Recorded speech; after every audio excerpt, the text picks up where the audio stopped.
Hello everyone. Next question हम करेंगे question number 15 जो कि है ब्रिज रिएक्टिफायर का। क्वेश्चन क्या है? Explain the working of a bridge rectifier using PN junction diode. पहले तो हमें एक्सप्लेन करनी है वर्किंग, उसके बाद क्या निकालना है and obtain the expression for ripple factor and efficiency. Ripple factor बताना है और हमें क्या बताना है, एफिशिएंसी बतानी है। तो अब हम सबसे पहले क्या करेंगे, वर्किंग से शुरू करेंगे। डायग्राम बाद में बनाएंगे, पहले हम थोड़ी थ्योरी लिखेंगे।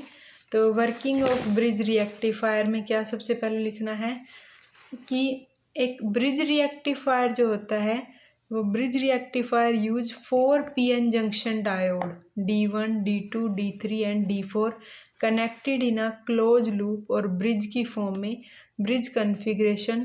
This setup convert an AC input into a pulsating DC output. तो ये जो सेट है, 4 डायोड हैं D1, D2, D3, D4, इनको हम ब्रिज की फॉर्म में लगा देते हैं, तो इसको हम क्या बोल देते हैं, ब्रिज रिएक्टिफायर।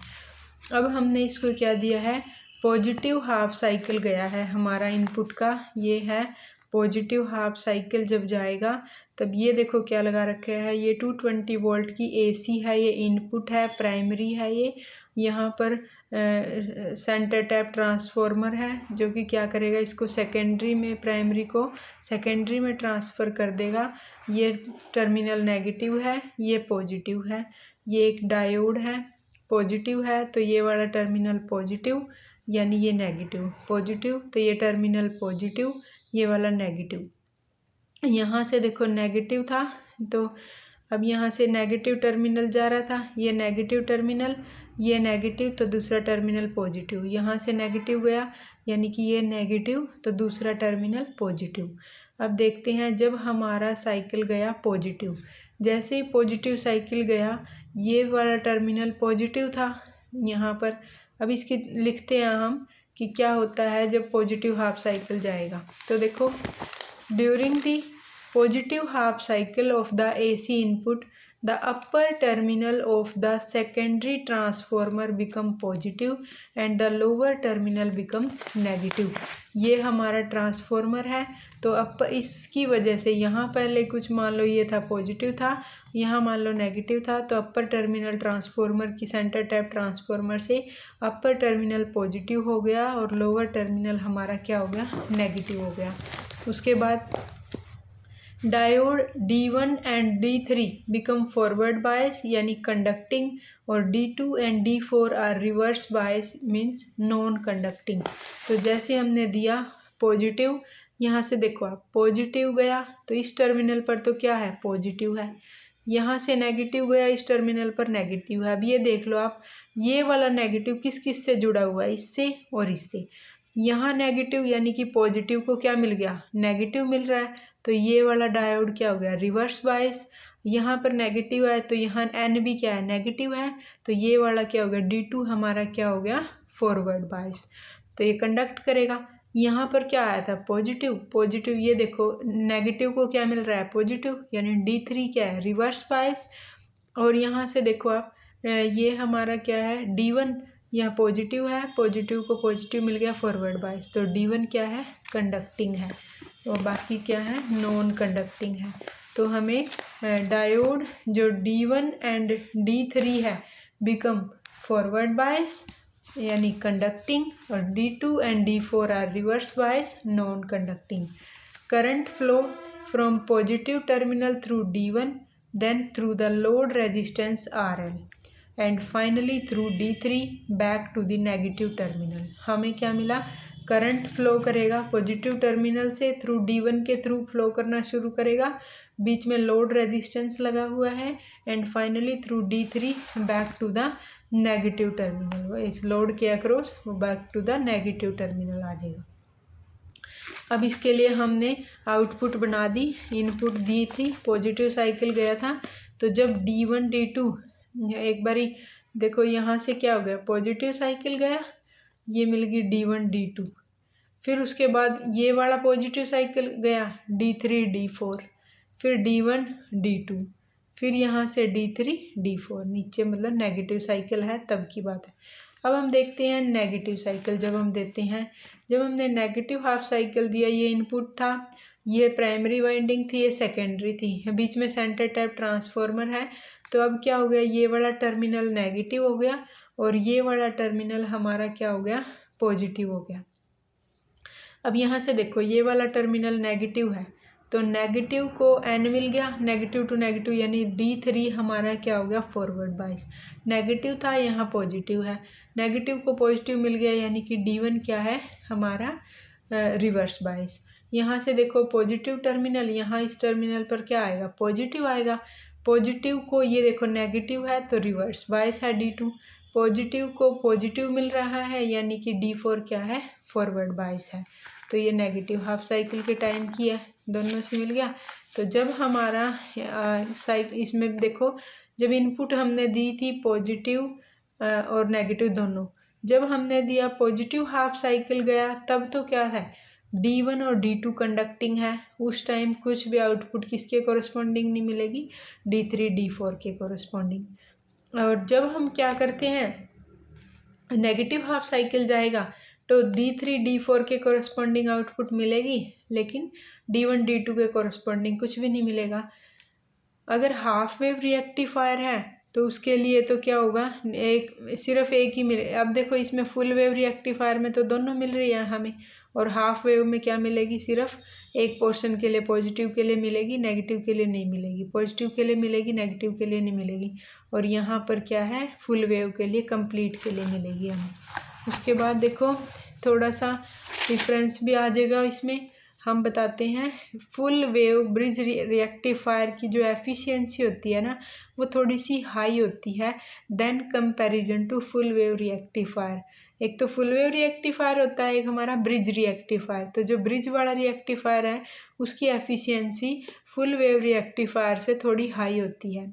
और इसको यूज़ कहाँ पर करते हैं ब्रिज रिएक्टिफायर को, it is use for high voltage, but full wave rectifier is use for low voltage. Full wave rectifier को लो वोल्टेज में यूज़ करते हैं, और जो हमारा क्या है, हाई ब्रिज रिएक्टिफायर को तो हम वेरी हाई के लिए करते हैं, हाई वोल्टेज के लिए, और जो सिंपल फुल वेव रिएक्टिफायर है उसको हम लो वोल्टेज के लिए यूज़ करते हैं। अब हम निकाल लेंगे एफिशिएंसी और रिपल फैक्टर। वैसे बता दूं कि इसकी एफिशिएंसी होती है 40.56% और रिपल फैक्टर होता है 1.21%, और वो भी क्या है, अलग अलग होती है हमारे पास। जो मतलब फुल वेव के लिए अलग होगी रिपल फैक्टर और वो एफिशिएंसी, और ब्रिज रिएक्टिफायर के लिए अलग, और हाफ वेव के लिए अलग। तो एफिशिएंसी हाफ वेव रिएक्टिफायर के लिए होती है 40%, और जो सेंटर टैप या फिर ब्रिज रिएक्टिफायर है इनके लिए डबल हो जाती है, वो होती है 81%। जो रिपल फैक्टर है हाफ वेव का होता है 1.21, और जो इनका होता है ब्रिज रिएक्टिफायर का होता है रिपल फैक्टर 0.48। आउटपुट फ्रीक्वेंसी जो है वो इक्वल होती है इनपुट फ्रीक्वेंसी के हाफ वेव में, और इनमें डबल हो जाती है। और जो पी है वोल्टेज जो है PIV मतलब पीक इनवर्स वोल्टेज है, वो VM होती है, और इनमें इसमें क्या होता है, सेंटर टैप में 2 टाइम ऑफ VM, और ब्रिज रिएक्टिफायर में भी किसके इक्वल होती है, VM के। अब हम बताते हैं पीक इनवर्स वोल्टेज क्या है, it is the maximum level voltage that a diode can withstand without destroying it. तो ये होती है पीक इनवर्स वोल्टेज। तो थोड़ा और है इसमें, वो इसमें से करेंगे हम। ये तो हमारी वर्किंग हो गई। नेगेटिव हाफ साइकिल जाएगा जब, तो क्या होगा, during the negative half cycle the polarity reverse, the lower terminal become positive and the upper terminal become negative. So diode D2 D4 now become forward bias, while D1 and D3 are reverse bias. So current flow from lower positive terminal through D2 through the load resistor RL, and फिर वो वापस चला जाएगा in the same direction as before and back through D4. तो result क्या आया, since current flow through the load in the same direction during both cycle, तो full wave rectification हमें मिल जाएगी यहाँ से। अब बात करते हैं हम एफिशिएंसी निकालनी है और हमें क्या निकालनी है, रिपल फैक्टर। तो सबसे पहले हम निकालते हैं एफिशिएंसी। एफिशिएंसी क्या होती है, it is defined as the ratio of the DC output power to the AC input power. DC की आउटपुट पावर लेनी है और एसी की लेनी है इनपुट पावर। तो पहले हमें डीसी आउटपुट पावर निकालनी पड़ेगी, फिर हमें एसी इनपुट पावर निकालनी पड़ेगी, फिर उनका रेशियो ले लेंगे। तो डीसी आउटपुट पावर पहले हम निकालते हैं। रेशियो होता है ना डीसी की output power, power DC power AC. तो पावर डीसी निकालने जा रहे हैं, एवरेज और DC current for a full wave rectifier. जो डीसी करंट होता है या फिर जिसको एवरेज करंट बोलते हैं फुल वेव रिएक्टिफायर के लिए, वो होता है 2Im/पाई।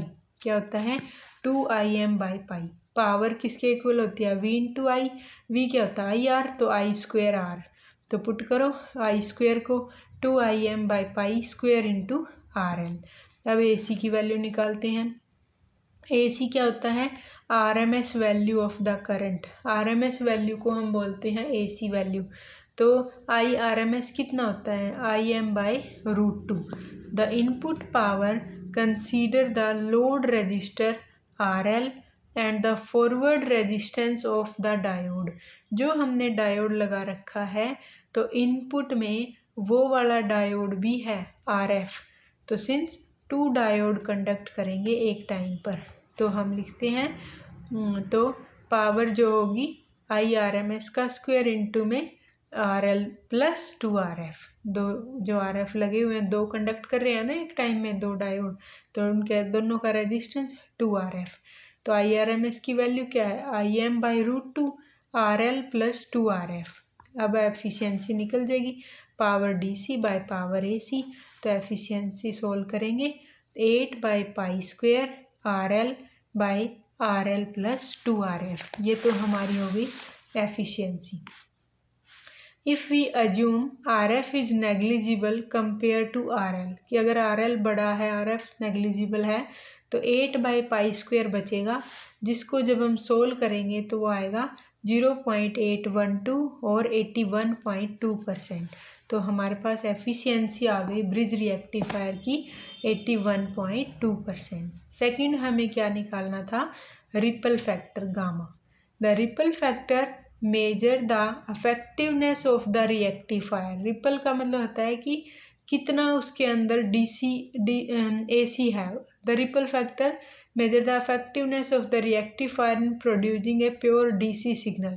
प्योर DC सिग्नल प्रोड्यूस करने में कितना, मतलब थोड़ा बहुत उसमें सिग्नल में AC पड़ा होगा।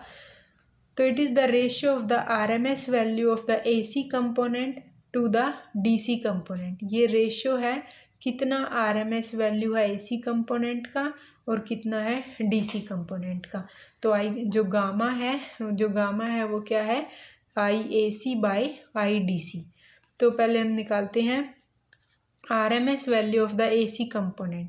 तो IRMS जो होती है, IRMS का square is equal to IDC² plus IAC²। ये होती है IRMS का स्क्वायर कि DC² प्लस IAC²। तो IAC की वैल्यू निकाल लेंगे, IRMS² माइनस में IDC²। तो गामा की वैल्यू हमारी क्या होगी, IAC/IDC। IRMS² minus IDC² divided by IDC।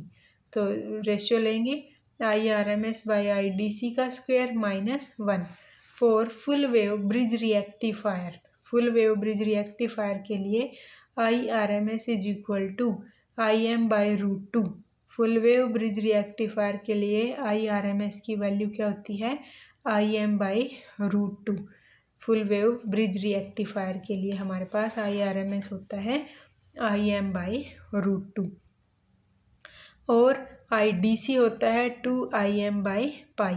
तो IRMS/IDC पुट कर दिया, Im/√2 2Im/पाई, पाई/2√2। सोल्व करके हमें क्या मिल गया, 1.11। और गामा की वैल्यू पुट कर दो, IRMS/IDC² -1 थी, तो यहाँ पर आ गई हमारे 1.11² -1, जिसकी वैल्यू आ गई 1.21। तो this indicate that the ripple content is significantly lower than that of a half wave rectifier. तो रिपल जो फैक्टर आया इसका वो कम आया than comparison to half wave rectifier. देखो हाफ वेव में तो क्या था हमारा, जो हमने रेशियो निकाली थी हाफ वेव की वो थी 0.48 आया है हमारे पास। हाँ, हाफ वेव रिएक्टिफायर में तो आई है गामा की वैल्यू 1.21 और जो हमारा फुल वेव रिएक्टिफायर है उसमें जो वैल्यू आती है वो हमारी होती है 0.48। हाँ, रिपल फैक्टर भाई 0.48 आएगा। इसको सोल्व करके देखना आप।